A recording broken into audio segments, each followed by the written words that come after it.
Bom, gente, eu me deparei com alguns cursos, que é uma paradinha que a gente acaba sempre se deparando, né?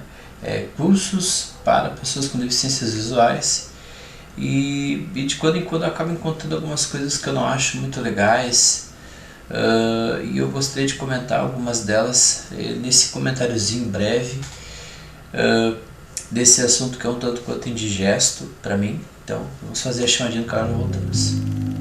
Acessibilidade livre.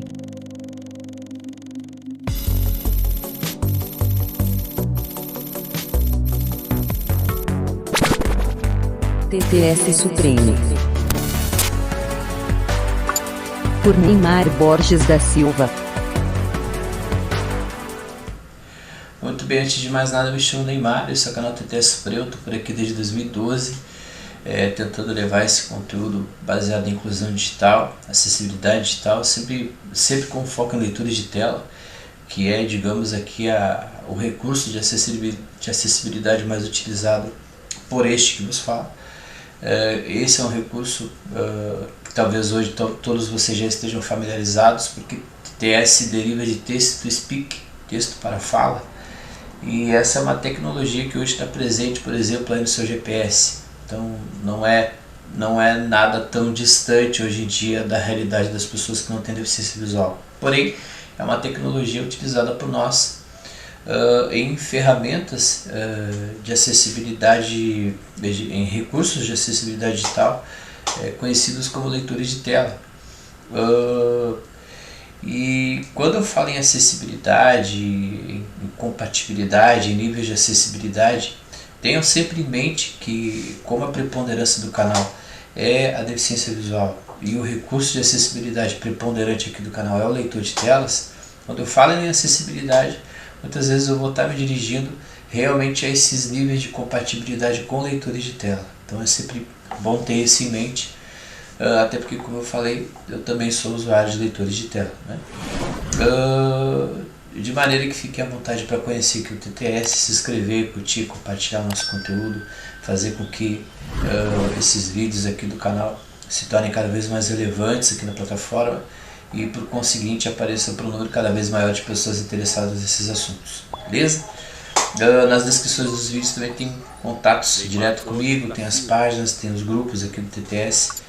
Eu queria mencionar aqui o meu Twitter pessoal, @NeymarBorges1, vai ser um prazer trocar uma ideia com vocês, e também o nosso e-mail, que também é pix, ttssupremo@gmail.com. Vai ser um prazer ser ajudado por vocês, vai ser um prazer ajudar. Estamos aqui trabalhando por um mundo melhor, uma sociedade mais justa.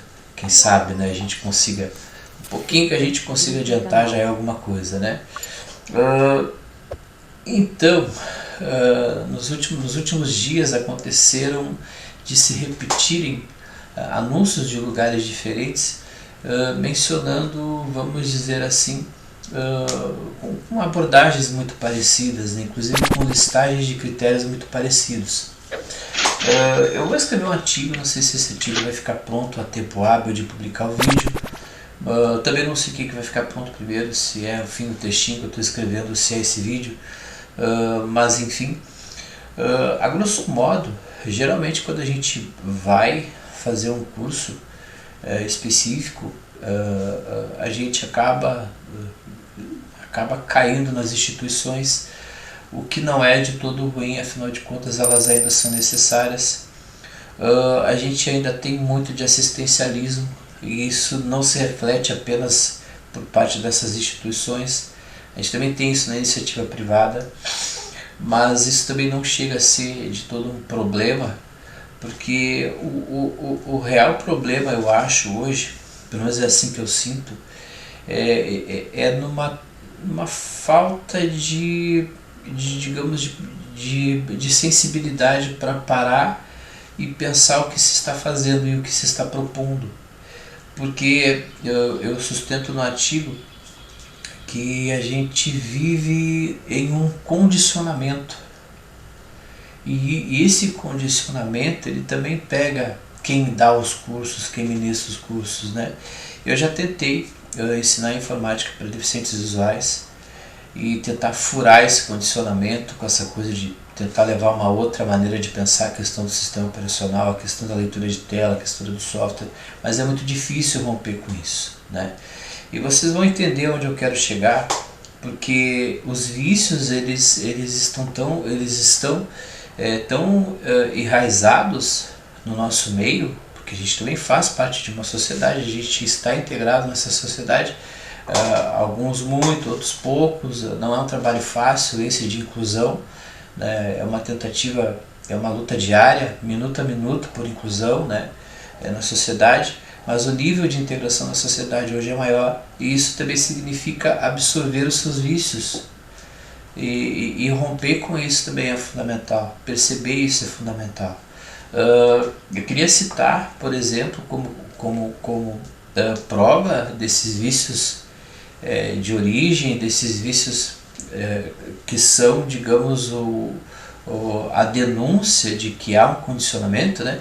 Eu queria citar alguns critérios para que você esteja apto a fazer esses cursos, né? Claro, o critério de ser pessoa com deficiência visual, tudo bem, afinal de contas você está atendendo um público específico que até então não é bem atendido pela sociedade de um modo geral. Entenda-se aí sociedade, o Estado e a iniciativa privada, que, enfim, tem dificuldades para, enfim, dar conta dessa demanda, né? Então, por isso que é importante que ainda existam instituições, né? Claro que se você estuda por conta, isso não é com você, se você é autodidata, se você já adquiriu o suficiente para, enfim, poder dar cabo você mesmo da busca do seu autoconhecimento, isso não te inclui. Não é para você o que eu estou dizendo aqui, né? Mas vamos seguindo nesses critérios, porque a coisa vai sendo filtrada a tal ponto que chega num nível bem absurdo, assim. O segundo critério que eu gostaria de mencionar é o socioeconômico. Beleza, a gente entende também que existe uma necessidade realmente de você ter políticas específicas por um grupo que está ali, digamos, fragilizado financeiramente. Poxa, é sensacional, até porque, enfim, o país hoje não pensa a questão da pobreza e a questão da falta de acesso em função de você estar numa classe menos favorecida, porque, enfim, o governo não tem projeto para isso, a sociedade de uma maneira geral também não tem projeto para isso, né? Então, enfim, atender esse público é algo também fundamental, né? Enfim, é uma exigência, é um tipo de discriminação, né? A gente já teve dois tipos de discriminação aí, né? Escolhendo a deficiência da pessoa, porque o público, se é uma instituição de cegos, faz sentido, né? Mas além de ser pessoa com deficiência visual, precisa também estar ali numa carência financeira. Então são tipos de discriminação que vulgarmente se chama por aí de discriminação do bem, enfim, né? Eu acho que até aí é compreensível, tudo isso é compreensível, né? Mas a coisa começa a complicar quando os próximos critérios vêm, né? Por exemplo, ter computador é um critério que costuma aparecer muito por aí. E aí já começa realmente a complicar, porque você vai fazendo um filtro onde a primeira pessoa tem que ser pessoa com deficiência visual, ser pobre e ter um computador. Mas, enfim, fica um pouquinho mais pior.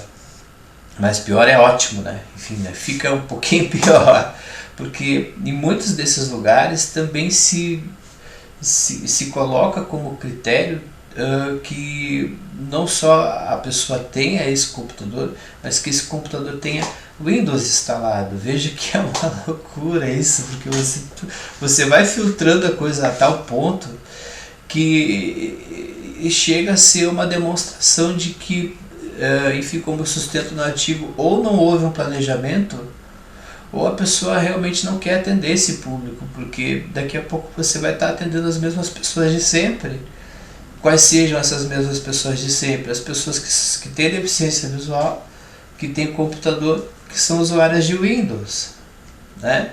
E, enfim, de novo, eu acho que é bom a gente entender por que esse tipo de coisa acontece. Sustento novamente aqui que existe um condicionamento, e esse condicionamento ele é de décadas, e em função desse condicionamento vocês vão ter uma série de vícios de origem, vocês vão ter uma série de comportamentos repetitivos que sucedem esse andar em círculos, intermitente e ininterrupto, tanto que eu tento romper isso, até hoje não consigo em lugar nenhum.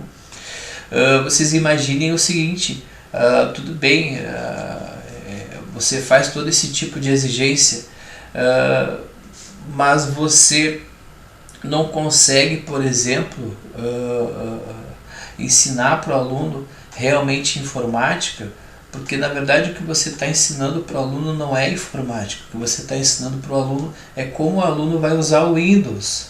Eu sustento isso no artigo, isso não é inclusive um pensamento meu, isso a gente aprende quando a gente começa a se aprofundar no mundo livre, quando a gente começa a se aprofundar em software livre, quando a gente começa a se aprofundar na questão do open source, em outras maneiras de se ver esse mundo digital, que não essa visão mais, digamos assim, proprietária.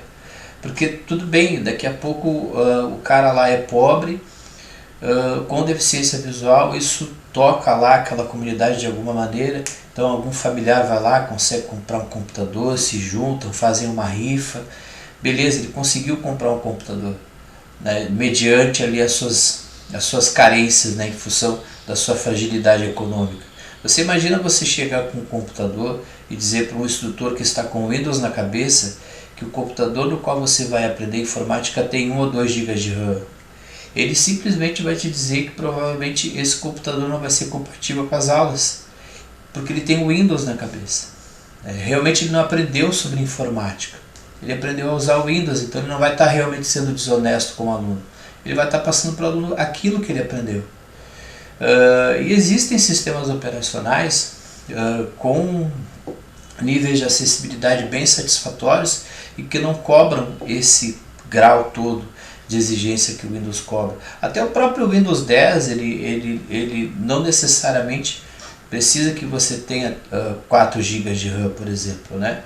Mas é interessante ter em mente que o instrutor ele vai sempre lembrar que o Windows ele não vai funcionar apenas com o Windows, ele vai funcionar com o Windows e o leitor de telas ativo.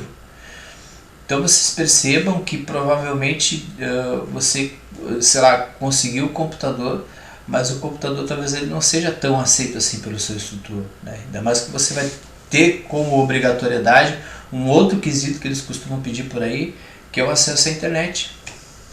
Então veja como a coisa é complicada. A pessoa precisa ter a deficiência visual, estar em uma situação de fragilidade econômica, ter um computador, ter o Windows e ter acesso à internet. Olha que loucura isso. Olha quanta exigência para simplesmente dar um curso. Eu entendo assim que é importante muitas vezes você estar conectado com o que está acontecendo no mundo, você está inteirado das práticas. Eu sei que o home office é uma tendência, mas o home office é uma tendência para um setor muito pequeno da sociedade. E quando você quer tratar dessas questões das deficiências, esse setor diminui ainda mais. Porque veja, a gente não consegue ainda dar conta de toda essa demanda tal como as coisas estão. Se você começar a filtrar as coisas desse jeito, você vai dar conta de qual demanda? Consegue perceber como isso é absurdo?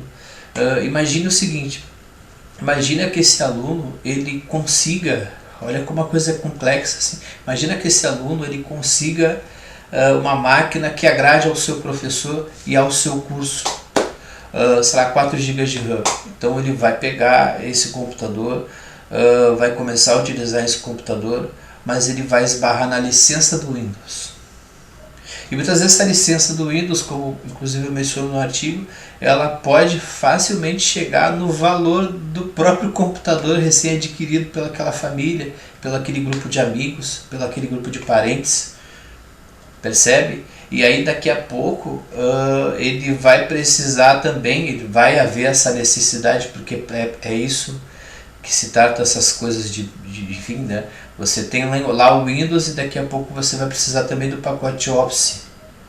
E o pacote Office também tem essa coisa da licença, né? E aí você já sabe realmente onde isso vai parar, né? Daqui a pouco realmente o aluno vai chegar em casa com uma mídia repleta de software pirata, de programas piratas. E enfim, muitas vezes, e é muito triste isso que eu vou dizer, muitas vezes isso é fornecido pelo próprio instrutor. Às vezes o cara está dentro da instituição, saca? E dá lá um CDzinho, antigamente era CDzinho, né, ou DVDzinho, repleto de software pirata para o aluno. E aí o aluno já começa ali, né, já desde o comecinho, aprendendo a piratear o Windows, aprendendo a piratear depois tudo aquilo que ele venha precisar para utilizar junto com o Windows. E assim você começa um círculo, né, um ciclo que vai acompanhar toda a vida desse profissional até que ele encontre realmente uma referência que faça com que ele mude, né, o curso dos seus pensamentos, o curso do seu... Porque é muito impactante você ver que, sei lá, os caras curtem tanto o Windows, curtem tanto determinado software, mas não curtem o suficiente para tentar pagar por ele, né? Esse é um aspecto, assim. Aí tem muita gente que vai te dizer assim, mas essas licenças elas são injustas. Bom, mas aí você vai continuar favorecendo essa injustiça, promovendo mais injustiça ainda. Tipo, você vai continuar submisso a um fabricante injusto. Essa é a questão. Mas eu só consigo fazer isso com aquele determinado software proprietário. Mentira. Não consegue, isso é desconhecimento. Não misture o seu desconhecimento com incapacidade de fazer determinada coisa. Percebe? Enfim, são temas muito polêmicos. E que, enfim, veja, não se trata de juízo de valor, tá? Eu já falei isso algumas vezes aqui no canal TT Supremo. O crack, ele tem os seus prós e contras. A gente muitas vezes se vê na necessidade de proceder de algumas maneiras em função de realmente corrigir uma injustiça, ou de corrigir uma imposição, ou de passar por cima de um estado totalitário, ou coisas do gênero. Você tem uma infinidade de práticas ligadas ao crack e ao hackeamento que a gente realmente pode discutir. Não vamos ser aqui preconceituosos com crack e hack e procedimentos ligados ao craqueamento, enfim, né?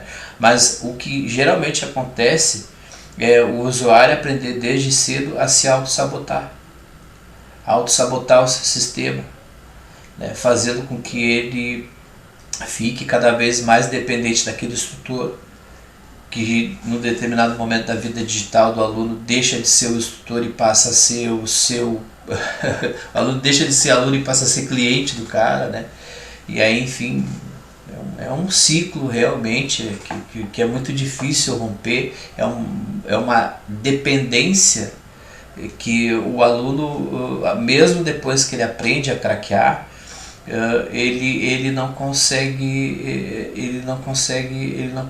vencer, porque ele deixa de ser, a partir do momento que ele aprende um monte de coisas com crack, ele deixa de ser dependente da instituição, ele deixa de ser dependente do próprio instrutor, mas ele se torna e continua por muito tempo dependente da fabricante, né, da gigante, da Big Tech, submisso a ela a tal ponto de submeter a sua máquina a toda a sorte de fragilidades apenas para poder usar aquele software desenvolvido por aquela empresa. Isso é submissão, né? E essa submissão começa com esses cursos, todos pensados dessa maneira, porque não são cursos sobre informática. Na verdade, nunca foi sobre informática. Foi sobre apenas como ser submisso, como ser mais um usuário, mais um cliente, né? E quando você não consegue ser cliente de uma coisa, você rouba ela. É isso que os caras, de certa forma, ensinam, na verdade, né? Eu acho que esse tempo poderia ser muito melhor aproveitado se a pessoa estivesse realmente aprendendo a fazer outra coisa na sua máquina, aprendendo a programar, aprendendo, enfim, né? Mas quem sou eu, né? Eu também não consigo entender essa dependência de um único sistema operacional. Eu mesmo, sei lá, mais de 20 anos atrás, eu aprendi informática em 98, eu comecei aprendendo informática com o DOSVox. Eu fui usuário de DOSVox. E com o DOSVox você pode aprender tudo o que você precisa saber sobre informática, pelo menos nos níveis iniciais, né? É possível, através do DOSVox, aprender a manipular pastas, manipular arquivos, a trabalhar com e-mail, a trabalhar com texto.